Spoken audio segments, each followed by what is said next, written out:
Fala, meus amigos e minhas amigas, eu sou o Lucas Magno e esse é o canal Filmes Seriando. Sejam muito bem-vindos, beleza?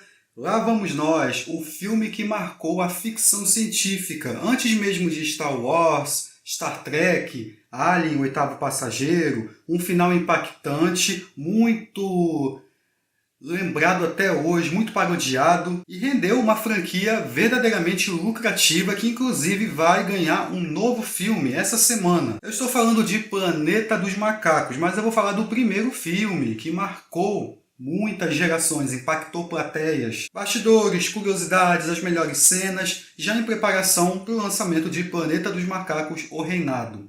Após a vinheta eu conto, não sai daí.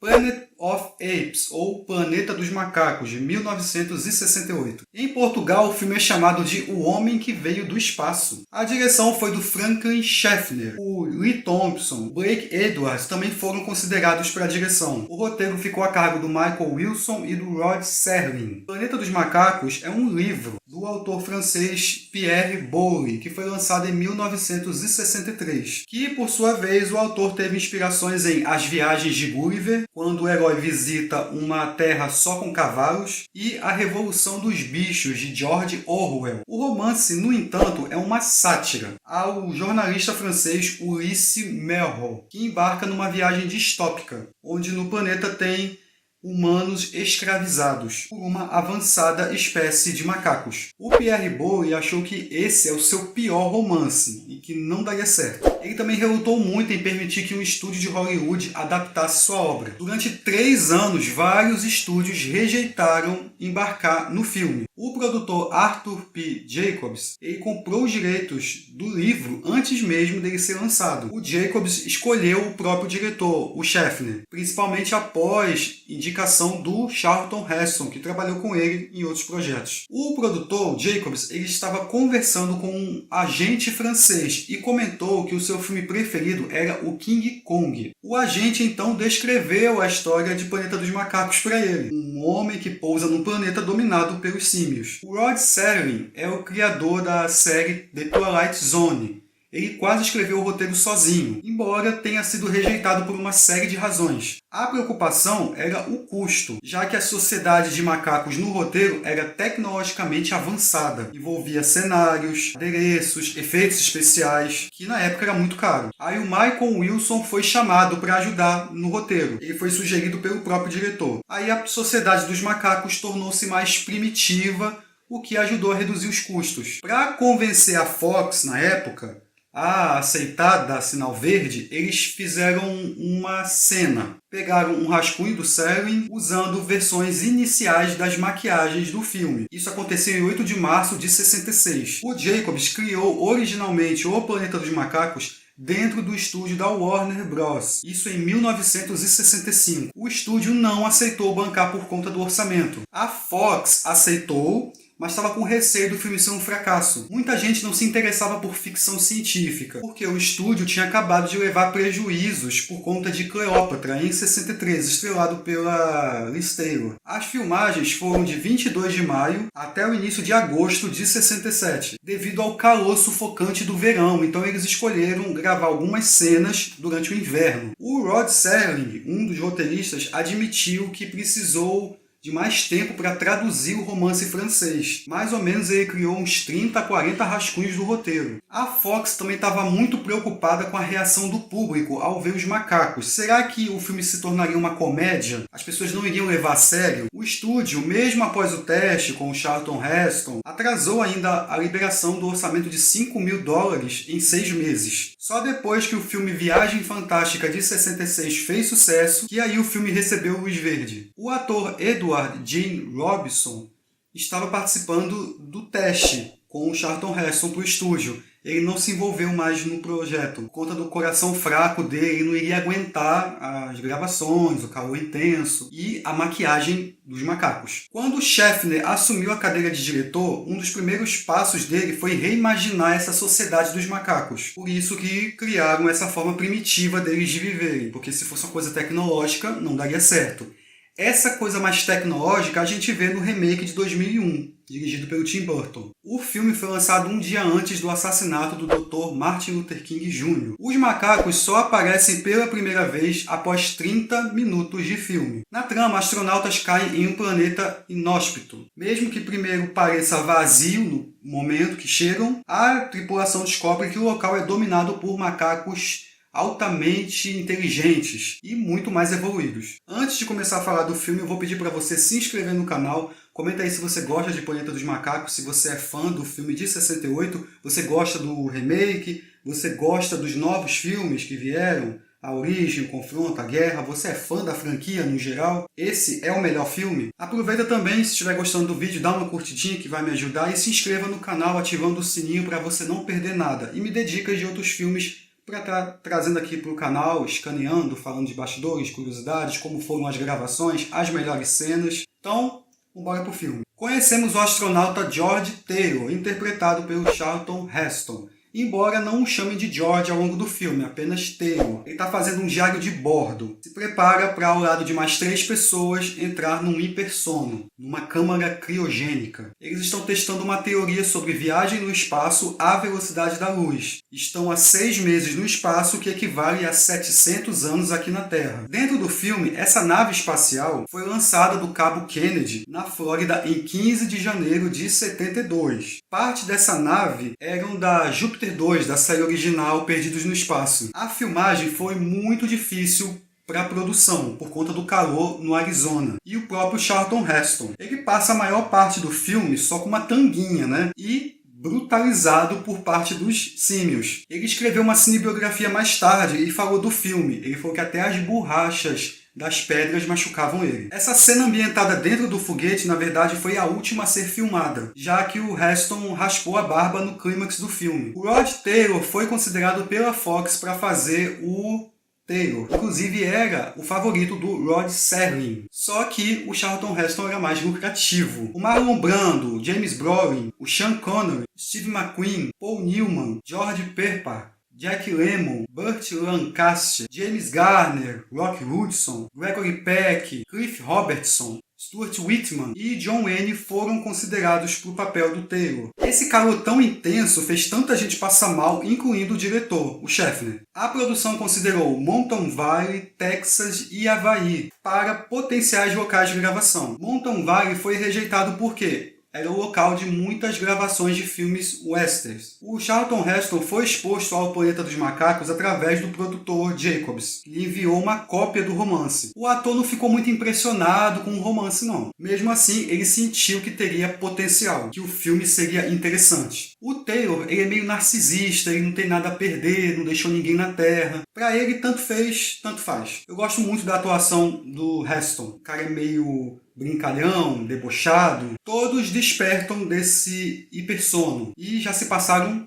2000 anos. Um dos astronautas é o Landon, interpretado pelo Robert Gunner. Outro é o Dodger, interpretado pelo Jeff Burton. Quem morreu foi a única mulher, a Stewart. E para piorar, a nave caiu no meio de um lago e tá entrando água. Eles têm que sair desesperadamente. Um lugar muito esquisito, deserto. Aí descem montanhas, escapam de pedras deslizando, encontram uma planta, aí já começam a achar que tem vida no lugar, até que encontram uma cachoeira. E aí aparecem humanos que roubam os suprimentos deles. E esses humanos são bem diferentes, parecem mais animais. Irracionais, não falam, parecem selvagens. O quarto astronauta, que era a Stewart, que morreu, deveria ser interpretado no roteiro por um homem. Ela foi interpretada pela Diana Stanley e não pela Natalie Trundy. Muitos fãs confundiram isso. Quando Taylor vê pela primeira vez o cadáver da Stewart, na verdade ela é interpretada por uma senhora de 83 anos. O nome ninguém sabe. Na própria biografia do Heston, ele diz mesmo que ninguém sabe quem era. Quando começa a inundação, aí a Stewart é interpretada por um manequim. O maquiador, John Chambers, eu vou falar dele, não queria esse manequim, por isso que a aparência foi meio que minimizada. Os espantalhos que os astronautas descobriram deveriam ser o primeiro sinal de vida inteligente. Da mesma forma, tem uma cena que foi excluída do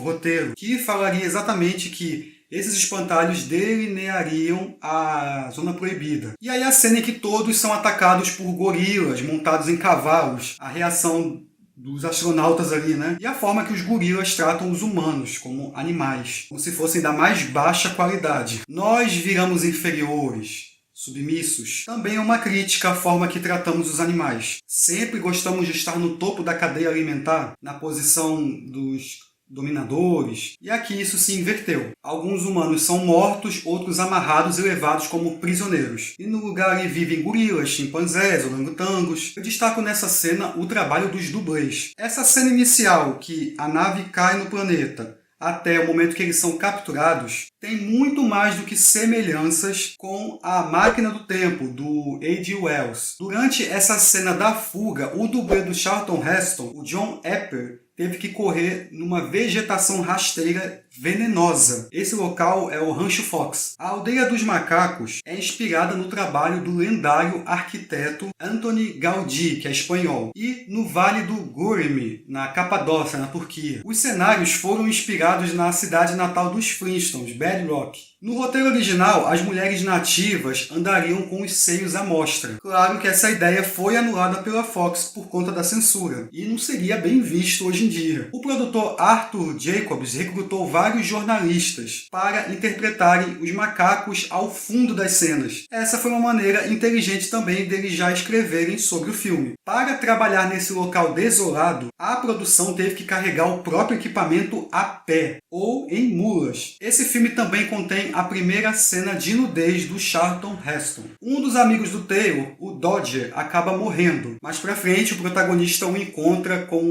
se fosse uma peça de museu, né? O Landon acaba sendo vítima de lobotomia. A teoria dos fãs, que a gente imagina, é que ele tenha conseguido falar, e o Dr. Zaius mandou acabar com ele, deixá-lo como se fosse mesmo um morto-vivo. Inclusive, morto-vivo é muito falado aqui nesse filme, é uma referência a filmes de zumbis da época. Na primeira cena eles já falam, ainda bem que não tem mortos-vivos. Todo mundo ali é vegetariano. Não sei porque que eu rio dessa cena. O Taylor acaba machucando a garganta, o que dificulta a sua comunicação. E seu drama fica ainda mais intenso, porque se ele falar, fica mais fácil dele se explicar. Conhecemos a doutora Zira, interpretada por Kim Hunter. Ela é uma psicóloga de animais e chama o Taylor de Olhos Brilhantes e acaba ficando amiga do protagonista. Outro personagem importante, o Dr. Zaius, interpretado pelo Maurice Evans, que tem aversão aos humanos. Ele é ministro da ciência e defensor supremo da fé. Will Brynner, Joseph Ferrer, Alec Guinness, Edmond O'Brien, Laurence Oliver, Peter Ustinov e Orson Welles foram considerados para o papel do Dr. Zaius. Como eu falei, o Edward G. Robinson deveria interpretar o Doutor. Um processo muito difícil para ele, por conta da idade. E o Maurice Evans foi escolhido por conta do sotaque britânico. Outro personagem importante, o Cornelius, marido da Zira, interpretado pelo Rod McDowell. Ele não acredita no Taylor de início. Tanto o Rod McDowell e a Kim Hunter passaram vários momentos num zoológico. Eles estudavam os macacos. O McDowell no zoológico de San Diego e a Hunter no zoológico do Bronx. Rock Hudson foi considerado para interpretar o Cornelius. Só que ele seria uma estrela que poderia roubar a cena do Charlton Heston. E o ator poderia ser ofuscado. Outro que sempre é lembrado é o Julius, interpretado por Burke Cartalian. Foi aí que teve a ideia do seu personagem fumar um charuto. Tem também o Dr. Maximus, interpretado por Woodrow Parfrey. O Jonathan Harris recusou o papel do Dr. Maximus. Uma raça oprimida de babuínos foi originalmente colocada no roteiro, mas foi removida possivelmente pela dificuldade de maquiagem na época. E que, de fato, os babuínos não são uma espécie de macaco. Os humanos ficam enjaulados com coleiras, jogam água neles o tempo todo. O Dr. Zaius planeja castrar o Taylor, e por sua vez tenta se comunicar com a Zira pelo menos ele consegue escrever seu nome. Tem a cena que ele está numa gaiola e aí o Dr. Zaius apaga o que ele tentou escrever no chão. Outra personagem também é a Nova, interpretada pela belíssima Linda Harrison. Na época, ela estava tendo um caso com o produtor Richard Zanuck. No lançamento do filme, o Zanuck se divorciou da esposa e se casou com a Harrison. O casal ficou junto por 9 anos e tiveram 2 filhos. Foram consideradas a Ursula Andrews, Raquel Welch, Angeline Pat John para o papel da Nova. A Andrews e a Welch não estavam interessadas. Já a Pat Jones chegou a fazer testes e experimentar figurinos. E aí o Taylor consegue se comunicar com a Zira e o Cornelius através da escrita. O Cornelius trabalhava numa escavação e encontrou pistas de que os humanos habitavam aquele planeta antes dos macacos. O Dr. Zaius não acredita nisso. É uma crítica também a essa coisa da ciência e da fé. Tanto que o doutor chama o casal de herege. Tem um profeta, na cena lá que o Taylor foge deles, entra numa igreja, num templo. Essa sociedade dos macacos é muito complexa. Aí o Taylor consegue fugir, dá um trabalhinho ali para ser capturado. Jogam coisas nele, chicoteiam, macacos humilham o coitado mesmo. O Charlton Heston esteve doente durante quase todo o filme. Ele estava com gripe. Em vez de esperar que ele melhorasse, os produtores sentiram que a sua voz rouca acrescentaria algo ao Taylor. Na biografia, o Heston diz que aquela mangueira o incomodava, o jato de água toda hora que ele tinha que gravar. E que ele também se sentia péssimo durante as gravações por conta da voz. E estar doente. Vamos falar da trilha sonora. Quem ficou responsável foi o Jerry Goldsmith. Para muita gente, essa é a melhor composição dele, o melhor trabalho. Eu acho sensacional os tambores, trompetes. Tem muito destaque na cena em que os astronautas são capturados. Aquela tensão sobre o que a gente vai encontrar nesse planeta. Até aparecerem os macacos. Mesmo a gente sabendo que é planeta dos macacos, mas é uma boa crescente de suspense. Supostamente, o Jerry Goldsmith usava uma máscara de gorila enquanto escrevia e conduzia a trilha sonora, para poder entrar em melhor contato com o filme. Ele também usou um chifre de carneiro no processo. O resultado foi uma trilha sonora atonal, pela primeira vez na história de Hollywood. Alguns dos sons musicais discordantes foram criados usando tigelas de cozinha e aço inoxidável. O John Chambers foi responsável pela maquiagem. Ele desenhou a maquiagem protética do filme, realizou sessões de treinamento nos estúdios da Fox, onde orientou os maquiadores do filme. Muitos profissionais saíram de outras produções para trabalhar nesse filme. Ao todo, eram mais de 80 maquiadores. Para os atores, o dia de maquiagem começava às 5 da manhã, começando com sobrancelhas e costeletas pintadas, com cera protetora. O interior da máscara, para a metade superior do rosto, era revestido com adesivo e um maquiador colocava no rosto do ator. Foram acrescentadas orelhas que dificultavam a audição, os dentes do ator foram pintados com esmalte preto e o queixo foi colocado. Finalmente, 4 postiços faciais foram colocados e uma peruca foram fixadas. O processo levava 3 horas e os atores muitas das vezes tinham que usar por mais de 12 horas por dia. As primeiras tentativas de maquiagem demoravam 6 horas, porque a ideia também era que tivessem expressões quando os atores movimentassem o rosto, expressarem suas emoções. Outros materiais foram desenvolvidos, o que permitia o movimento facial e a respiração da pele dos atores, e levava apenas 3 horas para ser aplicado. No set, os atores que interpretavam os chimpanzés tinham inveja de outros macacos, porque os gorilas e orangotangos não tinham as orelhas expostas, o que significava menos tempo na cadeira de maquiagem. Além disso, os orangotangos tinham uma peruca que podia ser removida para poder eles descansarem, que dava um refresco. Lembra que era muito quente? Os figurantes receberam máscaras, em vez de aparelhos colados no rosto, a menos que tivessem algum close-up agendado. E a produção tentava a todo tempo cortar custos, principalmente no extenso processo de maquiagem. Uma opção era maquiar os atores e depois transportá-los para o set. Só que eles não podiam dirigir vestidos de macacos, as pessoas iam tomar um susto, certo? No final, helicópteros foram usados para transportá-los. A Kim Hunter achava as próteses muito claustrofóbicas, tanto que ela tomava Valium todos os dias, enquanto estava se maquiando como Zira. Depois de um tempo, ela achou que não precisava mais dos comprimidos e passou um dia sem tomá-los. Depois da sessão de maquiagem da manhã, ela achou que estava muito bem, mas seu maquiador ameaçou encontrar alguém para substituí-lo, caso ela não voltasse a tomá-los, porque aparentemente ele ficou exausto de brigar com ela o tempo todo. Imagine o clima que era nas gravações. Os atores que foram maquiados tiveram que almoçar de frente para um espelho, para poder acompanhar se tivesse qualquer mudança na maquiagem. Eles também tiveram que usar canudos para as bebidas. Naturalmente, naquela época, muitos atores eram fumantes, então todos receberam piteiras. A Kim Hunter acabou desistindo de comer, porque era muito trabalhoso isso. Durante as primeiras exibições testes, uma mulher foi até o Charlton Heston e perguntou se ele estava bem. Ele não tinha ideia de quem era, até descobrir que era a Kim Hunter. Ele não a reconheceu fora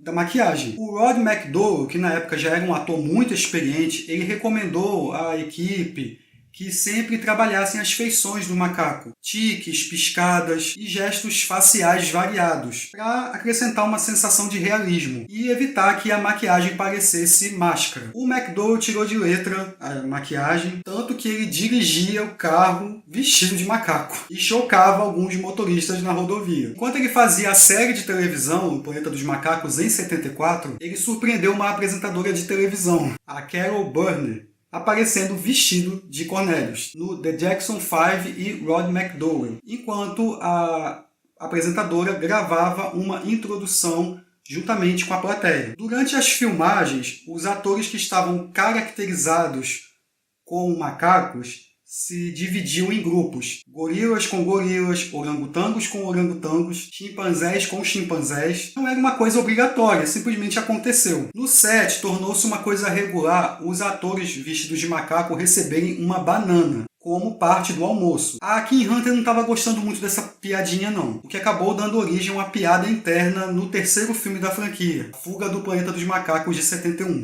A maquiagem do Chambers que ele criou foi baseada na Segunda Guerra Mundial, para dar aos veteranos de guerra uma aparência normal. Ele passava horas e horas no zoológico observando os macacos. A Academia de Artes e Ciência Cinematográfica concedeu ao Chambers um prêmio honorário de melhor maquiagem. Não era uma categoria do Oscar até 81. Por essa conquista, é a segunda vez que o maquiador recebe um prêmio. William Turtle foi o primeiro por As Sete Faces do Dr. Lau, de 64. O Chambers recebeu o prêmio das mãos do Walter Matthau e de um chimpanzé de smoking. Amplamente foi divulgado na época que a maquiagem custou $1 milhão. O produtor associado Mort Abrahams, em entrevista mais tarde, disse que custou $500 mil. Ele disse que colocar $1 milhão chamaria mais atenção, renderia melhor publicidade. A direção aposta muito em planos abertos para mostrar esse planeta. Montanhas, deserto, a cena que a nave vai caindo é interessante, tem aqueles zooms, muito comuns na época. O Scheffner usa muitos ângulos deliberadamente confusos e estranhos, para dar aquele efeito desorientador, muito parecido com o que o Charlton Heston vive nesse mundo novo. O Taylor é levado para um tribunal dos macacos. Você vê que é uma sociedade organizada. Os gorilas são a parte do exército, a força. Os orangotangos têm a ver com a política, a religião, são muito inteligentes, os chimpanzés cientistas. O que nos desperta a curiosidade é ver essa sociedade complexa. Eu acho legal a Zira defendendo o Taylor, acreditando que ele é diferente, diz que ele fala e pensa, o que os Eos discordam. E os líderes continuam zombando dele. Também é falado que ele pode ter vindo de uma chamada zona proibida, que nem os macacos conhecem, ou tem medo de ir. A cena dos 3 juízes fazendo a pose da moralidade dos macacos, não veja o mal, não fale o mal, não ouça o mal, não deveria estar no filme, tá? É porque os atores ficavam brincando entre as tomadas, e aí decidiram colocar. O Dr. Zaius interroga o Taylor, querendo saber de onde ele veio. Quer saber se há vida na selva. Eles não acreditam que ele tenha vindo voando. Tem o sobrinho da Doutora Zira, o Lucius, interpretado pelo Lou Wagner. Ele ajuda o Taylor e a Nova a fugirem. Seguem até a escavação do Cornelius. O Taylor quer chegar até essa zona proibida. E ele consegue fazer a barba.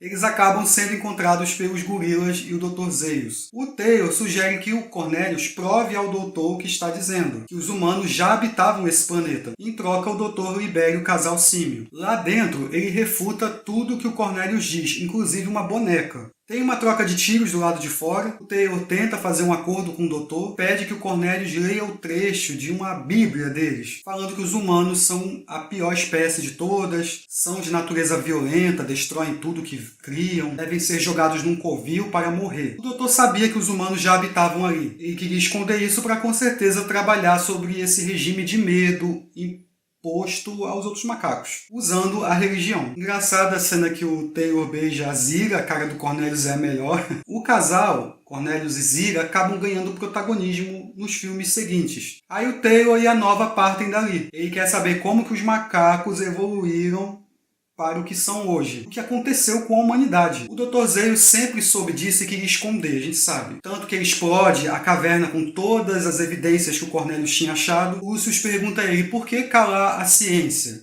E o nosso futuro? E o doutor responde, talvez eu o tenha salvado para você. E chegamos ao final bombástico. O protagonista caminha com a Nova pela praia e acaba encontrando os destroços da Estátua da Liberdade, o símbolo americano. Ou seja, ali é o planeta Terra. Ele estava ali o tempo todo. E o diálogo clássico, vocês conseguiram, seus maníacos, vão para o inferno. Sensacional essa cena. Ainda tem um plano estático bem demorado, a Estátua da Liberdade. 3 outros finais foram criados para esse clímax, mas esse é o preferido do Charlton Heston, que acabou vencendo. O romance do Pierre Boulle terminava diferente. A tripulação da espaçonave pousa de fato no planeta, cerca de 350 anos-luz da Terra. O personagem principal, Ulisse, escapa das autoridades dos macacos com Nova, e eles retornam à Terra, apenas para descobrirem que ela passou pela mesma mudança. Isso foi usado no final do filme do Tim Burton, já estou entregando spoiler aqui. O romance apresenta uma outra reviravolta, que a história do Ulisse/Taylor foi contada em flashbacks, depois que ele e Nova fugiram. Ele teria deixado uma garrafa com uma mensagem para alertar qualquer pessoa que chegasse ao planeta. A garrafa é descoberta por um velho casal, que mais tarde revela serem chimpanzés. Eles rejeitam a história, dizendo que nenhum ser humano seria capaz de ter uma grande ideia assim. Eles não teriam inteligência para escrever a mensagem. Houve também tentativas dos censores de editarem essa cena final por conta dos palavrões. Só que o Charlton Heston argumentou que não precisava tirar. Ele estava apenas pedindo a Deus que condenassem os responsáveis